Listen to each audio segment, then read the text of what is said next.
Hello everyone and welcome to our channel. और आज की जो ये वीडियो है स्पेसिफिकली उन लोगों के लिए है जिन्होंने ज़िंदगी में गोस्टिंग को फील किया है, जो प्रतिपादित है, जिनके साथ गोस्टिंग हुई है। तो आज हम थोड़ा सा उनके लिए ये वीडियो बना रहे हैं ताकि वो समझें कि कोई इंसान गोस्ट करता है तो क्यों करता है, थोड़ी साइकोलॉजी को समझने की कोशिश करेंगे। अगर हमारे साथ गोस्टिंग हुई है तो कैसे हम अपनी बॉडी को और अपने माइंडसेट को हील करेंगे और वापस दोबारा अपनी ज़िंदगी खुशी-खुशी जी सकते हैं। शुरू करते हैं।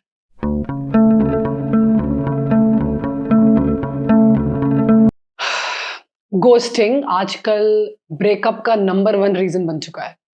पहले के ज़माने में लोग लड़ाई करते थे, किसी न किसी बात पे उनकी बहस होती थी, बट आजकल लोग लड़ाई करना भी पसंद नहीं करते, वो सीधे गोस्ट कर देते हैं। This is actually number 1 reason for the breakup these days. और हम सबसे बुरी बात ये नहीं होती कि सामने वाला हमें छोड़ के चला गया, बट जो हमारे अनआंसर्ड क्वेश्चंस रह जाते हैं ना, जो हम उनसे क्लोज़र चाहते हैं, हम उनसे पूछना चाहते हैं बहुत सारे सवाल, वो कहीं न कहीं वो सवाल हमेशा ही अनसुने रह जाएँगे। अब इस चीज़ का ज़्यादा दुःख हो जाता है। हमेशा दिमाग में ये बातें घूमती रहती हैं कि क्या मैंने तो कोई गलती नहीं कर दी? क्या वो ठीक है? उनको कहीं कैंसर तो नहीं हो गया? I used to think this. Why I'm very good in making videos like this? Because you know what? I am also a person who being ghosted by someone. And आप सोचोगे यार दी आपको भी गोस्ट कर दिया। हाँ जी, हमें भी कर दिया, क्योंकि आपके और हमारे बीच में कोई अंतर नहीं है, हम सब एक जैसे हैं। I was quite young when somebody ghosted me, and I think for years and years and years मैं बस ये सोच रह जाती थी कि यार मैंने क्या किया है ऐसा? मैंने क्या गलती कर दी ऐसी यार? मतलब ऐसा क्या कर दिया मैंने? किसी का खून कर दिया मैंने, ये कर दिया, वो कर दिया, मतलब मैंने किया क्या यार कि इतनी बड़ी सज़ा मिली मुझे कि कोई ज़िंदगी से मेरी ज़िंदगी से दखल मतलब बिल्कुल आउट ही हो गया। मतलब मुझे समझ में ही नहीं आया। शॉर्ट टर्म तक तो हमें ये लगता है कि वो ठीक तो हैं, उनको कोई कैंसर तो नहीं हो गया, उनके माँ-बाप तो ठीक है, उनके माँ-बाप ने कहीं मना तो नहीं कर दिया, बहुत सारी चीज़ें हम उनके लिए सोचते हैं। बट जैसे ही ये लॉन्ग टर्म में कन्वर्ट होता है, हम पूरा ब्लेम अपने पे डाल देते हैं। मैंने ही कुछ गलत किया होगा, मेरे में ही कुछ कमी है। होता नहीं होता ऐसा? अगर नहीं होता है तो बताओ मुझे कमेंट सेक्शन में, होता ही नहीं होता ऐसा? आई एम श्योर मैक्सिमम लड़के और लड़कियों दोनों को यही फीलिंग आती है। और ये कोई जेंडर वाइज़ वाली वीडियो नहीं है, उसके लिए तो मैं बनाती ही हूँ, आपको पता है। लेकिन घोस्टिंग कोई भी कर सकता है, लड़कियाँ भी कर सकती हैं, लड़के भी कर सकते हैं। कोई ऐसा परसेंटेज नहीं है कि लड़कियाँ ज़्यादा घोस्ट करती हैं, लड़के कम घोस्ट करते हैं, लड़के ज़्यादा, लड़कियाँ कम, ऐसा कुछ भी नहीं है। It depends upon the personality of a human being you are dating as a friend, as a boyfriend, as a girlfriend और as a colleague also sometimes. So मैं आज इस वीडियो में आपको ब्लेम नहीं करूंगी, बिकॉज उसके लिए तो आप काफ़ी हैं। अपने आप को ब्लेम कर करके आपने अपना आधा जीवन काट दिया है, तो वो चीज़ तो मैं नहीं करने वाली हूँ। लेकिन मैं आज आपको एक इमोशनल सपोर्ट ज़रूर दूंगी कि अगर आप इस पर्टिकुलर गोस्टिंग वाले वैल्यू से गुजर चुके हैं, या आप वो विक्टिम हैं जिसके साथ ये हो चुका है, तो कैसे हम अपने आप को हील कर सकते हैं, वापस वैसे खुश, जॉली, दोबारा उस ज़िंदगी में खुशियाँ ला सकते हैं। और याद रखिए, घोस्टिंग उनकी साइकोलॉजी है, आपकी वैल्यू नहीं है। सो शुरू करने से पहले घोस्टिंग को डिफाइन करते हैं एक बार। चलिए घोस्टिंग को डिफाइन करते हैं। घोस्टिंग का मतलब होता है कि कोई इंसान बिना बताए, बिना क्लोजर दिए, बिना एक्सप्लेनेशन दिए, बिना गुड बाय करे अचानक से आपसे एक रिश्ता, आपसे कनेक्शन तोड़ देता है। अब ये इंसान आपका दोस्त भी हो सकता है, ये इंसान आपका बॉयफ्रेंड या गर्लफ्रेंड भी हो सकते हैं, और बहुत बार तो आजकल वो इंसान आपके हस्बैंड एंड वाइफ भी होते हैं। क्योंकि मैं एक काउंसलर हूँ, तो मेरे पास ऐसे केसेस आते रहते हैं, तो इट इज़ सरप्राइजिंग, बट आजकल लोग ऐसा भी कर रहे हैं। मतलब अगर हस्बैंड या वाइफ कोई ट्रिप में जा रहे हैं विच इज़ लाइक 15-20 डेज, तो वो 20 दिन तक आपसे कोई कनेक्शन रखना पसंद नहीं करते हैं। क्या करें? This is like that. Sometimes it is temporary, sometime it is permanent. Okay, and बहुत सारे क्वेश्चंस दिमाग में आते हैं। कोई क्लोजर नहीं, कोई रिस्पॉन्सिबिलिटी नहीं, कोई इमोशनल मैच्योरिटी नहीं। मेरे लिए अगर मैं एक शब्द में घोस्टिंग को डिफाइन करूं, तो मेरे लिए वो emotional hit and run case है कि आपने किसी को बहुत बेदर्दी से मारा है अंदर ही अंदर, और आप भाग गए भगोड़े होके। अब जानते हैं कि कौन कौन से रीजंस हो सकते हैं कि क्यों कोई इंसान हमें घोस्ट करेगा। थोड़ा सा अपने दिमाग से सोचते हैं। बहुत ज़्यादा हम इधर-उधर की बातों को ट्रस्ट ना करते हुए अपने सेल्फ इंट्रोस्पेक्शन में जाते हैं कि भाई अगर हम होते किसी के सामने और हम किसी को घोस्ट कर रहे होते, तो हम किसी को घोस्ट क्यों कर रहे होते? हमेशा जो शीशा है वो अपनी तरफ घुमा के हमेशा इंट्रोस्पेक्शन करिए। सबसे नंबर 1 रीज़न मुझे लगता है ऐसा अपने एक्सपीरियंस को देखते हुए कि कॉन्फ्लिक्ट अवॉइडेंस करते हैं। नंबर 1 कि मतलब they they don't want to fight, they want to avoid the conflict, because उनको पता है कि अगर आप उनसे बोलेंगे कि अब शायद मैं आपसे प्यार नहीं करता या करती, अब मेरे अंदर वो इमोशंस नहीं है जो पहले से थे, या अब मुझे लग रहा है that it's not working between us, या ये फ्रेंडशिप हमें अच्छी नहीं लग रही है, तो वो कॉन्फ्लिक्ट अवॉइड करना चाहते हैं। That is one of the biggest reason. But अगर वो, देखिए एक बात बताऊं आपको, इंसानों के जज्बात बदल सकते हैं, ऐसा कुछ भी नहीं है कि जिंदगी भर वही प्यार रहे, वही इज्जत रहे, वही जीवन में वो एक जिज्ञासा रहे, वो जो पहले दिन था वो आज भी वही है, वो ऐसा नहीं हो सकता। और ये बात तो हम सब भी समझ सकते हैं। लेकिन अगर ये बात सिर्फ इस वजह से नहीं बताई जा रही है अपने पार्टनर को या सामने वाले इंसान को क्योंकि आपको कोई पंगे नहीं लेने, क्योंकि आप चीज़ों को अवॉइड करना चाहते हैं अपने लेवल पे, तो ये थोड़ा सा मीन कल्चर के लेवल पे जा सकता है। बिकॉज आप तो कॉन्फ्लिक्ट अवॉइड करके निकल गए, लेकिन सामने वाले के अंदर हर दिन ये कॉन्फ्लिक्ट हर वक्त सालों सालों तक चला हुआ छोड़िए। दूसरा रीज़न मुझे लगता है कि वो है इमोशनल इमेच्योरिटी। आई थिंक सामने वाले के अंदर इमोशनल इमेच्योरिटी थोड़ी कम रहती है। आई थिंक उनको समझ में नहीं आता सामने वाले के जज़्बात, कि अगर आप किसी को गोश्त कर देते हैं, तो सामने वाले के जो जज़्बात हैं, उनको भी उसी लेवल का हर्ट हो सकता है जो शायद आपको खुद हो सकता है। तो इमोशनल इमेच्योरिटी होती है कि हम सिर्फ़ अपने दर्द तक चीज़ों को समझ सकते हैं, जब हमें किसी और के दर्द को समझना है, तो हम वो चीज़ों को समझ नहीं पाते।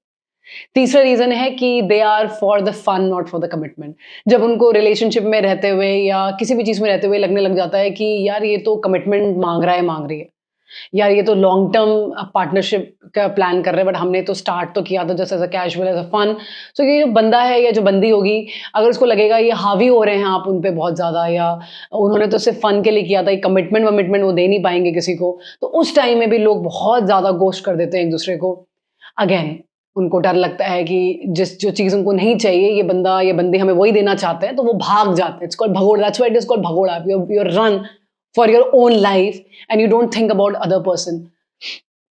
इनफैक्ट एक इमोशनल मैच्योरिटी का मतलब ये है कि आपने किसी को समझाया है कि जो फीलिंग मैं पहले फील करती थी, मैं अब शायद फील नहीं कर पा रही हूँ आपके लिए, तो इस वजह से मैं इस रिलेशन से बाहर निकलना चाहती हूँ। और याद रखिए, आपका पूरा हक बनता है इन एनी वे, अगर आपको लगता है कि किसी इंसान के साथ अब आप खुश नहीं, अनहैप्पीनेस या कांस्टेंट आपको प्रेशर या स्ट्रेस फील होता है, आप हमेशा उस इंसान को आप छोड़ सकते हैं, लेकिन कभी भगोड़े बन के ना छोड़ें, क्योंकि कहीं ना कहीं आपने उनसे प्यार, वो दिल लगी, वो कुछ तो किया होगा, उसके नाते कम से कम उनको इतना बड़ा धक्का दे के नहीं जाना है। क्योंकि जब आप इस तरह भाग के जाते हैं, तो सामने वाला कभी ये नहीं सोचता है कि कुछ हमारे बीच में मिसअंडरस्टैंडिंग हुई होगी, वो हमेशा ये सोचता है कि उससे कुछ बहुत बड़ी गलती हो गई होगी, और ये जीवन भर का ट्रस्ट इश्यू बनता है, जीवन भर का, which I can not explain you in words. चौथा रीजन हो सकता है फियर ऑफ कॉन्फ्रंट्रेशन, गिल्ट। बहुत बार लोगों को खुद भी बहुत डर लगता है कि अगर वो इस तरह से कुछ बोल देंगे, सामने वाला बहुत हर्ट हो जाएगा, तो वो आपको हर्ट नहीं करना चाहते हैं। ये भी एक रीजन होता है घोस्टिंग करने का। बट यू नो व्हाट, ये सोचते हुए कि वो आपको हर्ट नहीं करना चाहते हैं, वो आपको दुगना हर्ट करके चले जाते हैं। Quite diplomatic, right? And yes, how can I forget this one? It's a multiple option culture these days, as the Twinder, Swinder, Hinge, or everything coming in the market. It's just the swipe left and swipe right for you to choose anyone. And you know, if you're not feeling that थोड़ा भी adjustment करने में issue हो रहा है, तो आप तुरंत उनको swipe left मार देते हैं तुरंत, without thinking कि एक relationship दोनों साइड के एडजस्टमेंट से ही बनता है। इट्स नॉट ईजी कि आप अपने हिसाब से चलें और वो अपने हिसाब से ही चले। It's not easy. बट अपनी विलिंगली आप अगर एडजस्टमेंट करना चाहते हैं विलिंगली, तब वो एडजस्टमेंट ना होके वो लव के फॉर्म में बाहर निकलता है।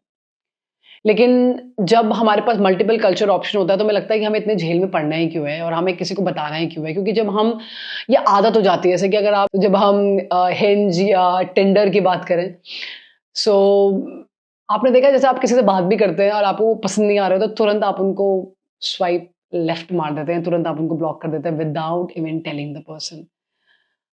जो ये वीडियो देख रहे हैं उन्होंने बहुत बार किया हुआ है। सो अपने आप को बहुत महान समझने की ज़रूरत नहीं है, और वहीं से ये आदतें शुरू होती हैं। क्योंकि वहाँ तो हम किसी को जानते भी नहीं थे, पहली बार किसी से मिले थे और हम भाग गए और उसके रिपरकशन हमें झेलने को मिले ही नहीं, ना ही किसी ने हमें ब्लेम किया। तो हमें लगता है वो सेम चीज़ हम अपनी रियल लाइफ में भी डाल सकते हैं, और रियल लाइफ में भी जो इंसान हमसे जुड़े हुए हैं हम उनके साथ भी वही कर सकते हैं और हमें रिपरकशन झेलने को नहीं मिलेगा। But Karma, you know, it never leave people. I personally feel the last reason is that they never respected you that much that they can give you that level of confrontation or the level of explanation. वो आपकी इज्जत करते ही नहीं है। इज्जत कोई करता होता तो वो बिल्कुल बताएगा। आप ही मान के चलो, आप अपना घर छोड़ के भाग रहे हो, let's say I am just giving example, you are really respect your parents, आप कम से कम नोट लिख के जाओगे। यार जो लोग इस दुनिया से जाते हैं ना, वो तक तो पीछे अपने एक नोट लिख के जाते हैं कि हम ऐसा कर रहे हैं तो क्यों कर रहे हैं, बिकॉज उनको पता है कि उनके जाने के बाद बहुत सारे स्पेकुलेशन हो सकते हैं कि ऐसा हुआ वैसा हुआ। माँ बाप पे बहुत ज़्यादा ब्लेम आता है, सोसाइटी पे, पेरेंट्स पे, टीचर्स पे, फ्रेंड्स पे, तो they don't want to create a scene. Maybe in that way they should write all this note and they express the heart out in those notes. ये लोग तो वो भी नहीं करके जाएंगे। So that level of thing they don't respect you. And to be very frank, जब relationship में इज्जत ही नहीं है तो वो रिलेशनशिप है क्यों, समझ में नहीं आता। और गोस्टिंग ज़्यादा हर्टफुल इसलिए लगती है क्योंकि initially they are the best man और women you can get in your life. ऐसा लगता है सपना सच हो गया। ऐसा लगता है कि यार जो हमने मांगा था ना, दैट स्पेस, दैट थोड़ा बहुत हमारे लिए पॉजिटिव होना, and that level of trust these people have on us, and ये हमें जो ग्रो करना चाहते हैं, हमें ग्रोथ देखते हैं, हमारी स्पेस देते हैं, हमारी इज्जत करते हैं। स्पेशली लड़कियों को तो चाहिए कि यार बंदा उनको फ्रीडम दे, मैक्सिमम लेवल। वैसे तो we don't ask for freedom, but in a relationship we do demand that, we do internally from a heart demand that. And कोई ऐसा कर देता है ना तो मैं लगता है ओ भाई तो भगवान के समान है, तुझ में रब दिखता है यारा, मैं क्या करूँ, ठीक है। लेकिन अचानक से वो रब गायब हो जाते हैं और फिर सिर्फ क्या करूँ ही बचता है।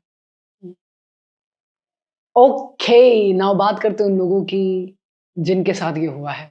तो मैं आपका दर्द बिल्कुल, कहते हैं ना, sister to sister, brother to sister महसूस कर सकती हूँ, बिल्कुल ब्लड लाइन की तरह। I have faced this in my life for years, and when I was also in a relationship, in that part also मेरे back of my mind, my subconscious mind, एक question हमेशा चलता रहता था कि why somebody had did this to me, what I have done so bad to them, why someone can do this thing to them, why. And इससे बचने का एक ही तरीका है। सबसे पहले तो हमें 2 इंजेक्शन उठाने हैं और एक इंजेक्शन हमें अपने आज नस में गाड़ देना है जो सीधे हमारे दिमाग तक जाएगा। Number 1, ghosting is their psychology, it has nothing to do with my value system. ये इंजेक्शन लगा दिया मैंने। दूसरा, ghosting is the definition of their courage, it has nothing to do with me, it's not my fault. गया। ये 2 injection लगाने के बाद अब हम बाकी की कार्रवाई आगे करेंगे। पहले ये तो इस चीज को हमें सत्य समझना है। देखो, वैसे तो सच क्या है झूठ क्या है कोई नहीं जानता, और कोई भी इवेंट दूसरे इवेंट से जुड़ा हुआ था, ये भी सच है। ऐसा भी नहीं कि हम बहुत महान देवियां हैं या हमने तो जिंदगी में कुछ गलत किया ही नहीं, ऐसा भी कुछ नहीं है। लेकिन हमें इतना समझना है कि हमारे अंदर इतना तो जिगरा है ही है कि हम किसी को ऐसे बीच राह पे छोड़ के कभी नहीं भागेंगे, और हम बता के जाएंगे भले ही हमें जाना है, लेकिन ऐसे हम कभी नहीं जाएंगे, कभी नहीं जाएंगे। जो हमने झेला है हम किसी को कभी नहीं देंगे। तो ये चीज तो हमें समझ में आती है। तो उस वैल्यू में हमें समझना है कि भाई मैं तो भगोड़ी नहीं, मेरे अंदर तो करेज की कोई कमी नहीं। सामने वाला फट्टू निकला, इसका मतलब ये नहीं है कि मैं भी अपनी जिंदगी में अब रोती रहूं या मेरा जीवन में मैं अब हजारों ट्रस्ट इशू लेके बैठ जाऊं, किसी पर ट्रस्ट ना करूं। नहीं, ये गलत रवैया है जीवन को जीने का। अगर आप विक्टिम हैं, वैसे तो इनिशियल स्टेज में हर कोई विक्टिम होता ही है और हर बंदी या बंदा अपने आप को विक्टिम समझता ही है, जब तक कि वो चीज़ साइकोलॉजिकली लेवल पर डिस्टर्ब हमें ना कर दे। हम इनिशियली हम सब अपने आप को विक्टिम समझते हैं कि मेरे साथ हो गया, my boyfriend my girlfriend dumped me, she और ही डिज्ड मी, माय फ्रेंड हैव घोस्टेड मी, मेरे दोस्तों ने मुझे घोस्ट कर दिया है। ये जब जैसे ही हमने ये बोल दिया उसी दिन हम विक्टिम बन जाते हैं। आप चाहो या आप ना चाहो, आप विक्टिम बन चुके हो। तो अगर आप विक्टिम बन चुके हैं तो आपको फर्स्ट ऑफ ऑल इस विक्टिम मेंटालिटी से बाहर निकालने का काम हमारा होना चाहिए, और उससे बाहर निकलने के लिए आपको कुछ चीजों को दिमाग में गाड़ना है। Number 1, you should not chase and I don't need closure. So my dear sweaty soldiers, now you know we all are sweaty soldiers. So sweaty soldiers, they never chase and they don't want closure. हमें closure नहीं चाहिए। जिस दिन आपने ये सोच लिया कि मुझे जानना ही नहीं है कि भाई रीजन क्या हुआ होगा, क्यों किया, किस लिए किया, उस दिन आप आजाद हो जाएंगे। माय स्वेटी सोल्जर्स, आप लोग उस दिन आजाद हो जाएंगे। ये मैं इसलिए बता रही हूँ कि मैंने मैं if I tell you my thing, मैंने ऑलमोस्ट डेकेड में 10 साल होते हैं, ऑलमोस्ट अ डेकेड मैं क्लोजर के इंतजार में थी। डेकेड, आप समझ सकते हैं डेकेड कितना बड़ा होता है, कोई लेफ्टिनेंट से मेजर बन सकता है, कोई क्लास 1 से लेकर क्लास 10 तक आ सकता है। किसी 20 साल की उम्र में 30 साल में बच्चे हो जाते हैं, इतना बड़ा होता है डेकेड, ठीक है? तो जिस दिन मुझे ऐसा फील हुआ कि भाई मुझे क्लोजर नहीं चाहिए, उस दिन मैं आजाद हो चुकी थी। तो वो आप अभी से करोगे, क्योंकि आपको अब हम मिल गए हैं जो हम आपको ऐसा ज्ञान दे रहे हैं जो हमने सालों साल झेला है, और हम नहीं चाहते कि आप उस दूर की दरिया में डुबकी लगा के आगे निकलोगे। नहीं, आपके पास हमने बोट दे दिया, अब बोट में बैठ के दरिया के पास पार आपको ही होना है, वो मैं नहीं करा पाऊंगी, लेकिन बोट प्रोवाइड कर दिया मैंने। Sweaty soldiers don't chase. Sweaty soldiers don't need closure. हमें रीजन जानना ही नहीं है कि क्यों हुआ, किस लिए हुआ, हमने क्या गलती करी, उनसे क्या गलती हो गई। Thank you so much. ये करके नेक्स्ट स्टेज में आ सकते हैं हम लोग। नाउ हेयर आपको उनको अपनी जिंदगी का हीरो नहीं बनाना है, और ना ही आपको हीरोइन बनाना है। देखिए, जिन लोगों को आप बहुत ज्यादा सोचते रहते हैं वो आपकी जिंदगी के हीरो या हीरोइन बनते हैं, बिकॉज वो प्राइम पिक्चर में है भैया। आप पीछे हो चुके हैं, क्योंकि जिस चीज के लिए आप ज्यादा सोचेंगे वही तो मेन हीरो या हीरोइन है ना दुनिया आपकी लाइफ का। और जैसी दृष्टि वैसी सृष्टि, जिन लोगों को आप सोचेंगे ऐसी टाइप के नए नमूने आपकी लाइफ में दोबारा आते जाएंगे। हमें इस टाइप के फट्टू टाइप के लोग, नॉन करेजियस लोग हमें अपनी जिंदगी में नहीं चाहिए। आई एम श्योर उन्होंने भी कोई दुख देखा होगा, आई एम श्योर हमारी भी उनके लिए सिंपैथी है, लेकिन मेरे 24/24 के दायरे में इस टाइप की पॉपुलेशन एंटर नहीं कर सकती। आप कहीं और जाओ, कोई और टारगेट पकड़ो, कोई और विक्टिम उठाओ। फिलहाल मैं उस विक्टिम रेंज का पार्ट नहीं हूं, और इसलिए मुझे उनके बारे में ऑब्सेस होना या सोचना या बार बार उन्हीं के गुणगान गाना या पुरानी यादों को सोचना नहीं। But he was so good, no, she was the best. She used to take care of me like anything, like my mother. No, he used to send me gifts. He used to appreciate me so much. He used to always stand with me. ये सारी पुरानी बातें जो पुरानी हो चुकी हैं, इनमें जंग लग गया है, खाना तक सड़ जाता है लेकिन आपकी यादें नहीं सड़ती हैं। That is such a wonderful thing. But अब आपको कोशिश करना है कि ये आइटम पेरिशेबल हो जाए या सड़ के खत्म हो जाए, इसको जाने दो ऊपर। जो हुआ सो हुआ। फिलहाल अब ये आपकी स्टोरी के हीरो या हीरोइन नहीं हो सकते। Now what next? You know what? Silence is the biggest closure. Silence is the biggest closure. हमें लगता है यार एक बात तो बता दो, मैसेज पे मैसेज, व्हाट्सएप पे WhatsApp, please tell me one time, just one time, just say hello, और मुझे बता दो कि ऐसा क्यों किया। मेरी आत्मा निकल रही है मेरे शरीर से, मैं जी नहीं पाऊंगा, मैं जी नहीं पाऊंगी, मर जाऊंगी, प्लीज टेल मी। बट हमें समझ में क्यों नहीं आ रहा है कि silence is the answer. I mean, action is the answer. They've already told they are not bloody interested in you. They've told and they ran away because it's an emotional hit and run case, and they already ran away. They don't want to even confront to you because it doesn't matter to them. They've already told you in silence. If you don't understand, in spirituality, silence is the biggest, loudest noise of the world, of the universe. And silence is the noise of the universe, by the way. So they've already told you it's you who is deaf and not able to understand. So kindly do not be a deaf person and open your eyes and open your ears also, and understand that they've already answered your all question, all query. If they're not answering your call, if they're not replying you back, they are not interested in you, get off. What else you can do? You should feel the hurt and you should not suppress it. You know, I used to suppress a lot, yeah. When I was young, I was like 15, 16, 17. Oh, I'll not cry. I'm a very strong girl. I will not cry. Why?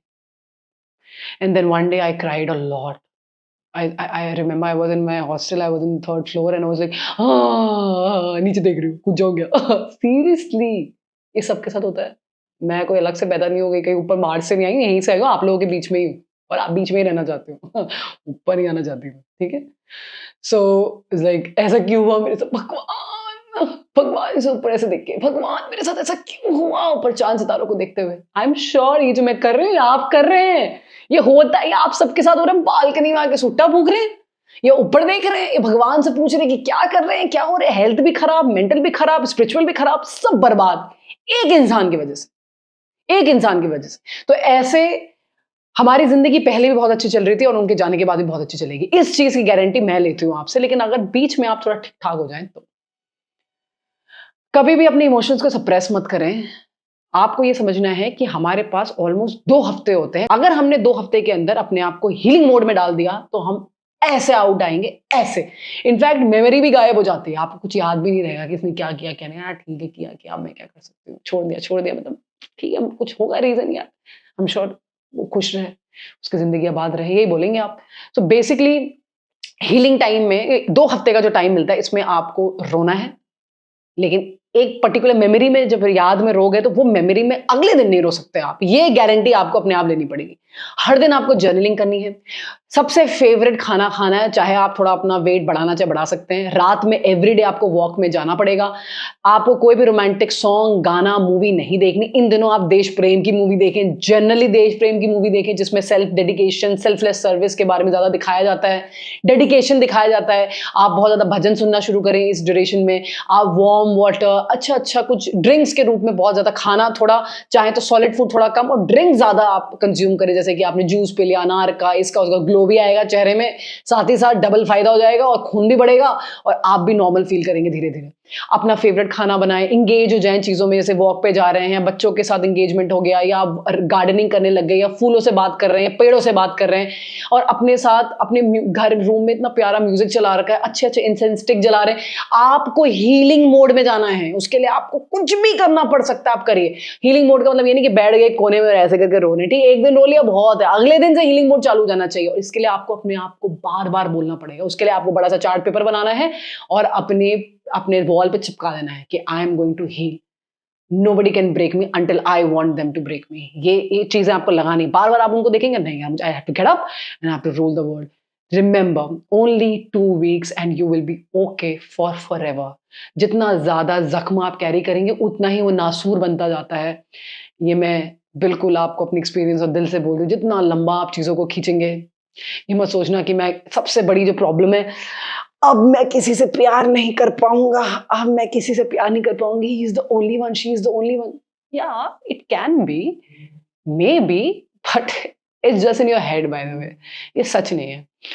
जैसे आप heal होंगे और कोई आपको better इंसान दिखेगा जो आपको समझने लग गया, आप अचानक से पहले वाले को बिल्कुल ही आउट भूल जाएंगे और इस वाले पर टेंशन आपका आ जाएगा, अनटिल ये आपका दिल ना तोड़े, ठीक है। सो ये जो आप सोच रहे हैं वो हम सोच चुके हैं और हमने फील करके आगे बढ़ा दिया। इसलिए मैं आपको फ्यूचर बता रही हूँ मैं आपको, फ्यूचर में क्या होने वाला है, तो आप उस चीज को सच माने और आगे बढ़े। आप ट्रस्ट कर सकते हैं, आप यकीन करें, किसी भी इंसान की वजह से इस दुनिया में कभी भी किसी की भी जिंदगी रुकती या बढ़ती नहीं है। आप डिसाइड करेंगे कि आपको अपनी जिंदगी में क्या चाहिए, always। Okay, last क्या है, if you want to unfollow, you can unfollow, mute, archive, block, change, whatever you want to do you can do। And unfollowing someone is not disrespecting, or blocking is not disrespecting, it's protecting your self interest and your self respect। जिसकी कदर उन्होंने नहीं करी है तो आप तो कर लीजिए, और उसके बाद देखा जाएगा। लेकिन 30 डेज में आप नो कॉन्टैक्ट व्रत में जाएंगे, और जिसमें आप उन पर्टिकुलर इंसान से, भले ही उनका बीच में 20-25 दिन के बाद एक मैसेज और कॉल आ भी जाए, लेकिन आप 1 महीने से पहले कॉन्टैक्ट में नहीं जाएंगे। जैसे जो गोश्त करता है वो भूत ही तो बन गया, भूत वापस थोड़े आ रहे हैं, तो वो वापस नहीं आते हैं। लेकिन जब उनको किसी ने धोखा दे दिया होगा, वो दुख में होंगे, तो उनको रियलाइजेशन होगा मैंने बड़ा दुख कर दिया, मैंने बड़ा गलत कर दिया, तो वो वापस आ जाएंगे आपके पास माफी मांगने के चक्कर में, और ऐसे तो माफी मांगेंगे तो गिड़गिड़ाएंगे तो माफ कर देना। लेकिन अगर वो आपको अपनी जिंदगी में वापस पाना चाहते हैं तो वो रास्ते हमेशा हमेशा के लिए उनके लिए आज से ही बंद हो जाने चाहिए। आप अकेले मर जाइएगा लेकिन वापस मत जाइएगा, ये बात याद रखिए, क्योंकि ये जो चीजें होती हैं ये हैबिट का पार्ट है, ये साइकोलॉजी का पार्ट है। ये चीजें इतनी आसानी से बदल नहीं सकती अनटिल एंड अनलेस उसके अंदर ऐसा बदलाव आया। ट्रस्ट में नहीं बदल सकती, ट्रस्ट में बदलाव नहीं आया, कुछ नहीं हो रहा है उनकी जिंदगी में, कोई झटका नहीं लगा उनको, नहीं बदलेंगे, वो नहीं बदलेंगे। तो आपको ये बात समझना है that the people they don't change, and it's better you change thinking that they cannot change, and you better change and move on, and never ever give your heart and soul too much to a person that they can use it so bluntly in future।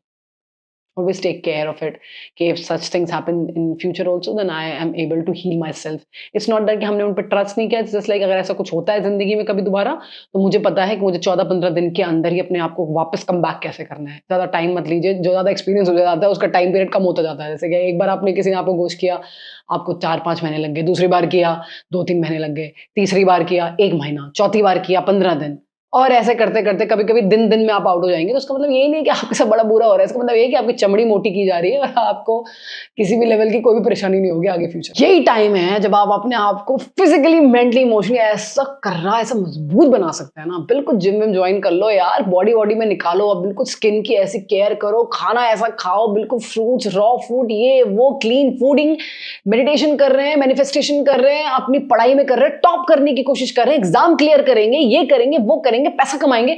ये जो भी आपका जो भूचाल चल रहा है, इसकी एनर्जी को कन्वर्ट करो। Remember the thermodynamics law, energy can never be created, it can never be destroyed, it can only be transformed from one form to another. If the energy in you is right now depressed, victimized, ghosted, then you want to change it to some passion or some fire, or अब इस energy को मैं use करूंगा, यहाँ मैं workout में 2 set और मारूंगी, पुशअप में 5 सेट और मारूंगी, है ना, और ये कंपटीशन क्लियर करके दिखाऊंगा, मैं ये कंपनी में प्लेसमेंट लेके दिखाऊंगा, ये दिखाऊंगी, मैं दिन रात पढ़ूंगी। आप समझो आपको कहीं ना कहीं वो एनर्जी को यूज करना है, वरना तो फिर वो अंदर ही अंदर रह के तो वो एटॉमिक बॉम्ब की एनर्जी बनेगी and it will be a fission fusion for you, I am telling you. So इस पूरी वीडियो से हमने क्या सीखा?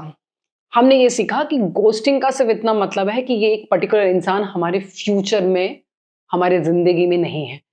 कभी कभी यूनिवर्स ऐसे लोगों को हमारी जिंदगी से ऑटोमेटिकली उड़ा देता है जो हमारे लिए ठीक नहीं।